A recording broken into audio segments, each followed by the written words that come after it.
Alright, hi. Well, this is going to be a little bit of a different video from what I've done previously, but I figured I kind of wanted to do something more like one of those, I don't know, I guess like story time, draw with me kind of videos. I have a lot of like very weird stories that I decided that I thought would be fun to share and sort of have like a little time lapse of something I've been drawing. I don't know. I don't know if the picture is going to be even remotely relevant to the story I tell today, but I guess we'll find out. I haven't recorded that part yet. So, for the first story I want to tell, this happened to me probably, it must have been like late 2019, probably around like September, October.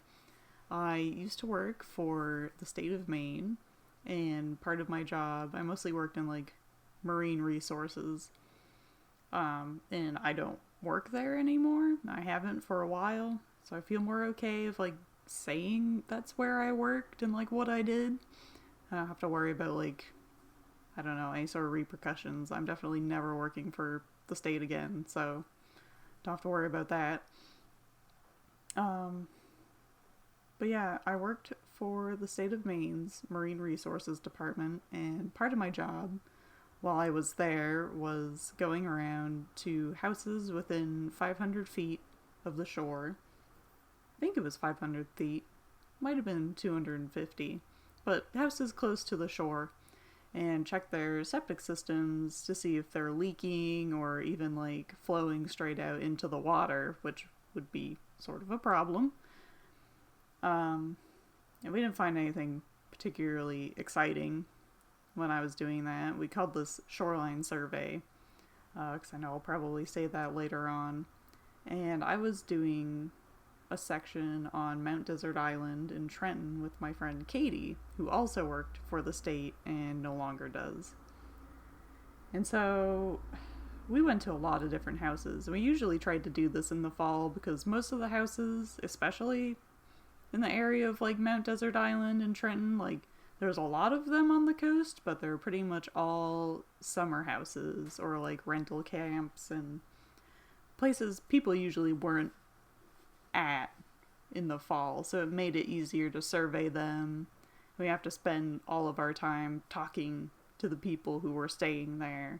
We could just be in and out, basically take a look at the ground, see if there's any sewage like leaking up from the holding tank or any like straight pipes right out into the ocean, mark it on our GPS and be on our way.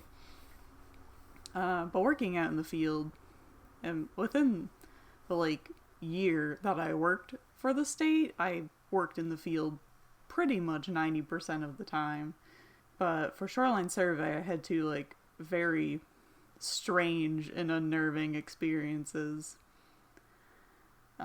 So there was one day Katie and I had gone, and the way we would find these houses was we had an iPad with ArcGIS, which is like a mapping program, opened up on it, and have an area that was mapped to be 500 feet.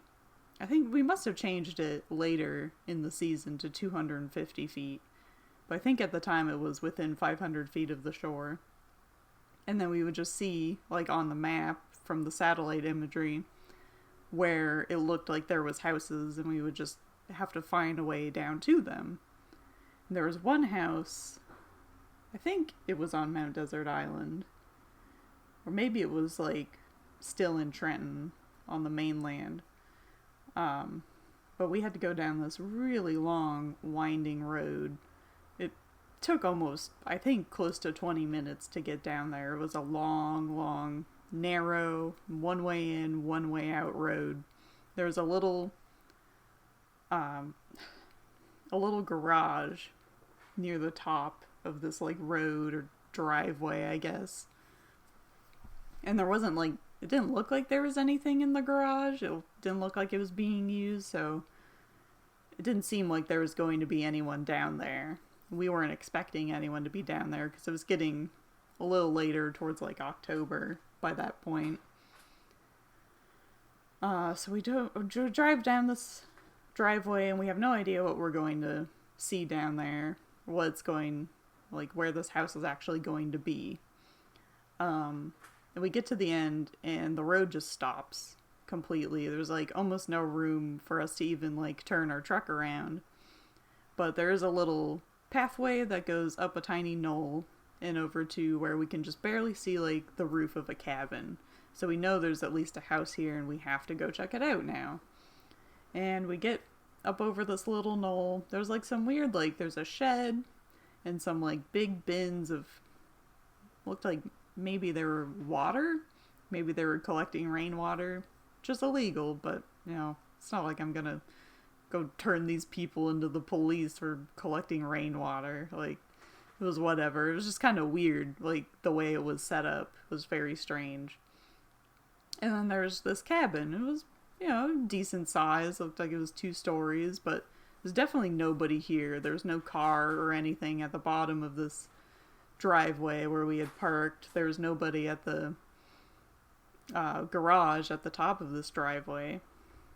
So this cabin, we just start looking around. It's pretty close to the water. There's a lot of trees growing up, and it doesn't look like there's any good place that there could be a leach field or a holding tank. And we worry, since it does look like it's a little older, that it could have a straight pipe out into the water, which is not good. You know, it's just basically flushing all of the sewage from the house straight into the ocean. But we're looking around. We didn't see anything really on the shore that suggested that. And so we decided we would split up, Katie and I, and she would go check out the weird little shed, and I would start to like loop around the house, and we're going 2 totally opposite directions. And it's only like a minute into sort of like searching around for anywhere that looks like it would be a place for a septic system. And I hear somebody shout. Not really like panicked or anything, but sort of like they were calling out. Like sort of like, hey, come here, sort of thing. But it wasn't any like discernible like words. But it sort of sounded like it was Katie's voice, and it was coming from the front of the cabin where we had just like split up. So I assumed maybe she had like found something, or like definitely knew, like figured out where it was or something. So I turn around, I head back around to the front of the cabin, and she's standing there looking absolutely confused. And she said, did you call out to me? I'm like, no, I thought you called to me. That's why I came over here. She's like, I thought it was you. And there's definitely nobody in this cabin. Like, the windows are dusty and old, and you can sort of see in that there's like some stuff left on tables, but definitely no sign that people had been here within the last like several weeks at least. And so now we're kind of like, alright, this is not great, hearing phantom voices in the woods. And, you know, usually at these sort of camps there's like other camps you can see through the woods pretty close by, but this one was shockingly like so isolated into the woods. I mean, that's why we had to go down such a long driveway to get there too. So it didn't seem like there's like, you know, people nearby who could have like shouted something, or I don't know. But we decided, we're like, okay, well, we really need, like, we don't want to come back here, that's for sure. So we have to decide where their septic system is and mark it on our map. And we just decided, you know, we looked around on the shore again and just decided, you know, it's a small cabin, it's probably not stayed in very often, so it probably just has a small holding tank right in front, which is what we had initially thought, but, you know, want to do our due diligence and make sure that we don't miss anything. And as we're deciding this, and I'm marking it on our map on the GPS, we start hearing all this rustling and banging from the shed that Katie had just walked around. And we just decided at that point, like, it sounded like someone was like moving around and throwing things around in there. But you can see there's a little window, and there definitely wasn't anybody inside that little shed. And the door was ajar too, was when we showed up, so, you know, it could have been an animal, but we did not want to stick around and find out, that was for sure. We hurried out of there, left, still no sign of anybody. And like I said, it was only one way in and one way out. We would have seen somebody if they had left or if they had shown up. It was just absolutely bizarre. And then a few weeks later, we had an equally sort of scary, confusing, just mysterious experience doing the same sort of job. We were shoreline surveying. This time I know for sure we were in Trenton because I can picture where this place was, and it was about 5 rental cabins. We had been to this giant little mansion next door to these rental cabins, sort of working our way up the road, going to each house. And the 2 ladies living there told us they were super nice people. And they're just yeah, we own the cabins next door. You have full permission. Go check them out. Whatever. They were great. And so we drive over there and start checking out these cabins. And some of them had some weird things. They had weird, composting septic system-y things that we weren't sure were totally kosher with, the state's regulations for that. But, yeah, we marked all of it down, checked them out, and there was basically, you'd pull in and there's a little parking space and then sort of these paths that branch off to each of these 4 cabins in this one main clearing, and then there was a 5th cabin up this little hill and sort of looking down over the other cabins. And so we did that cabin up the hill last, and when we were checking out the last of the 4 cabins closest to the shore, it was pretty much a straight drop off. There's no way to get down to the water from where these were, but they were technically close to the shore, so we had to look at them, and I could see down at the little very rocky, inhospitable beach below this sheer drop off, and I hear voices. I hear what sounds like people talking, and I was thinking it came from the cabin that pretty much looked down on where we were standing. I was okay, well, maybe there's somebody up there, somebody staying there. So I figured, I was well, we couldn't see. There's sort of enough of a road someone could have driven a car up there, and maybe it was, somebody cleaning these cabins or something. We just missed it. Which is fine, it's whatever, but it definitely, it couldn't have been anyone down on, the beach, talking. It sounded like 2 women having a conversation. But I couldn't quite make out what they were saying, but it was definitely distinct human voices coming from sort of that direction. And there couldn't have been anyone down on that beach because there's no way to reach it, and even if you could get down there, it wouldn't be a beach to hang around on. That's for sure. So we make our way up to that last cabin, and to my surprise, there is nobody there. And the way it's set up, we would have heard or seen people leave because we pretty much made it straight. There was a little path that went through this bunch of trees and then connected to the sort of wider path that you could have driven up. And we sort of walked up there and there was nobody there. It was just very, very bizarre. I'm trying to think. But that one was a little less concerning, I guess, but I definitely, I thought maybe I was just imagining it. And when and I didn't mention anything to Katie at the time, but obviously there definitely wasn't people in that cabin either, in the last cabin, because the doors were locked and, it had definitely been winterized and ready for the winter. So it's not somebody was staying in there and just someone else had taken their car for the day or something like that. No, there's nobody but us there. And, we were right side by side the whole time.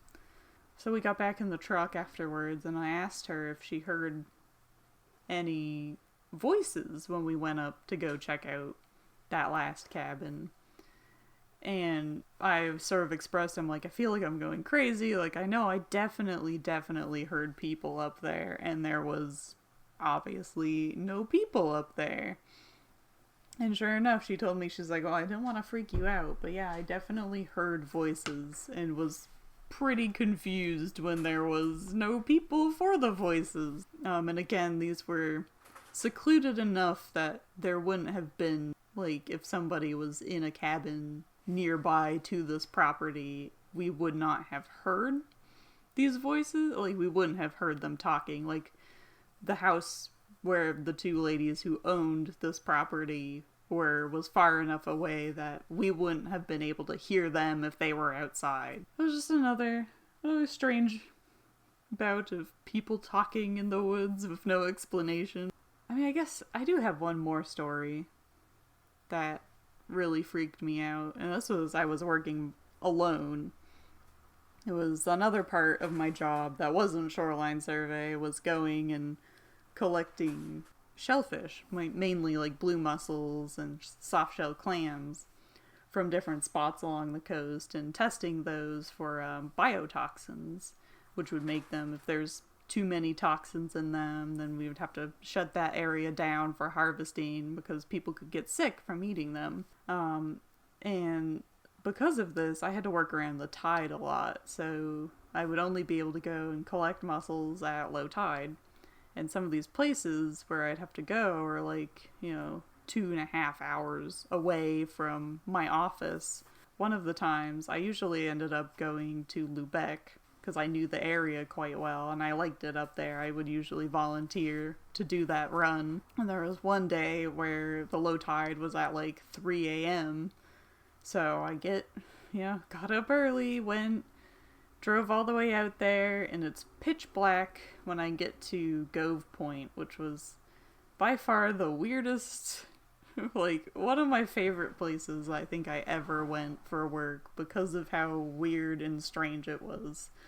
Like, the things that would show up on that beach, like, my fiance found this, like, wooden tiki statue of a man on that beach, and he found, like, animal skulls washed up and all sorts of weird stuff. And it was very, like, secluded, because this is getting out of, like, where it's, like, there's a lot of touristy places and a lot of, like, summer camp heavy areas on the coast, like Mount Desert Island, Bar Harbor, Schoodic, those areas. But when you get up to, like, Lubeck, there's a lot less summer houses and a lot less people, just because there's not as much around. You're really quite out there. You're really out there in the middle of nowhere. And this particular spot was very much like there was nobody around. It was, a lot of the land around it was like restricted access, so people weren't out there often. And we had permission to get out to this particular beach and sample, which was great.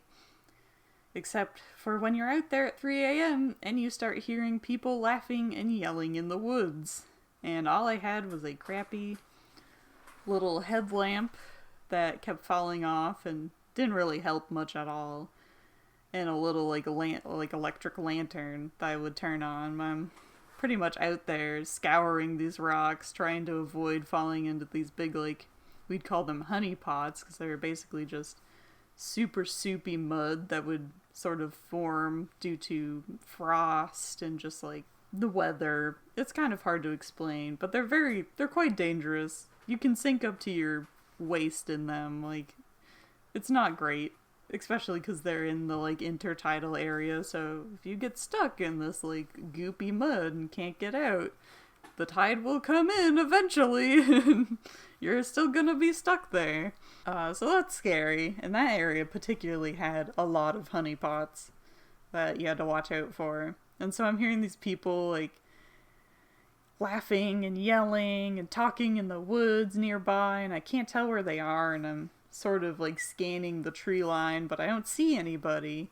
And I'm hoping, I ended up turning my light off, hoping, like, well, I hope they don't see me. I hope they don't come over here. And, like, this, people out in the woods at 3 a.m. probably aren't up to much good. I know, like, I have been in that position where I've been the person out in the woods at 3 a.m. just hanging out with, a bunch of other people, but you never know. I was always way more worried about running into scary people than, like, bears or moose or anything. But I did on that same exact day. After I finally found my mussels at Gove Point, had to go to another area within, I would basically sample mussels right underneath the bridge that goes over to Campobello Island, which is part of Canada. And this spot was usually pretty easy, but it was pretty much a channel of water that separated the island from the town of Lubec.